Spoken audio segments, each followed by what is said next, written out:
சிறப்பு நினைவு பரிசுகளை அவர்கள் வழங்கிடுவார்கள்.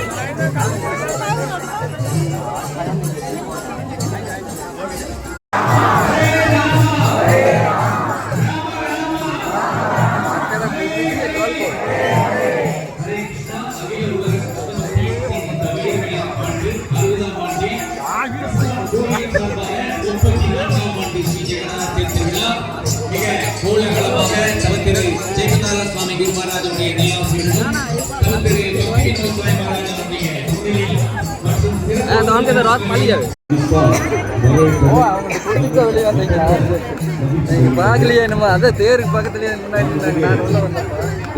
அதான் நீங்க பாக்கலையே என்னமோன்னு கேட்கத்தான் பண்ணேன். ஓகே ஓகே அதுக்கு தான் வேற ஒன்று. சரி நீங்க வச்சுட்டு வந்துருங்க. நான் அங்கேயே நான் போயிடலாம். ராஜ்குமார் போட்டு வந்துருங்க. இஸ்மானுடைய 60 ஆண்டு பிரயாணத்தை பறைசாற்றக்கூடிய வகையில் அமைந்திருக்கக்கூடிய